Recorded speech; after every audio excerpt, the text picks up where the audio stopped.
free breathe protocol, but the Orbit 2 team will be responsible for executing today's spacewalk.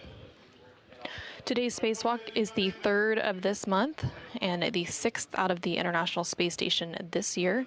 The primary goal for today is to finish replacing the space-to-ground antenna, or the SCANT, on the International Space Station's Z1 truss.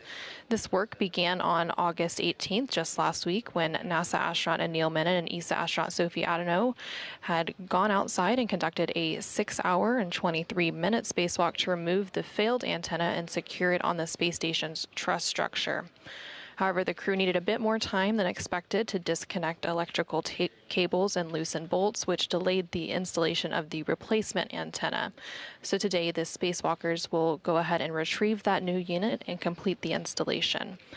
If time allows, they'll also attempt a get-ahead task to replace a retroreflector on the forward port of the space station's Harmony module, which will improve navigation data for visiting spacecraft. The space-to-ground antenna is a dish-shaped unit and one of two that sit side by side on the Z1 truss. Last November, SCANT number 2 began experiencing periodic pointing issues during auto-track operations, which means it wasn't properly gimbaling or orienting itself to communicate with NASA's Tracking and Data Relay Satellite System, or TDRS. As a result, the flight control team switched operations to SCANT number 1, which continues to provide the high-rate video, voice, and telemetry for flight controllers here in Houston and at control centers around the world. There on your screen, you're seeing, again, a live look in that Quest airlock. You can now see NASA astronaut Jack Hathaway on your screen in between Sophie and Anil.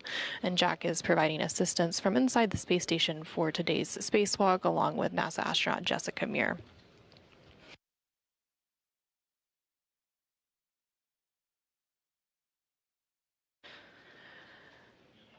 Again, teams are continuing to prepare for an approximately 6.5-hour spacewalk today. That spacewalk scheduled to begin around 7:35 a.m. Central, 8:35 a.m. Eastern Time.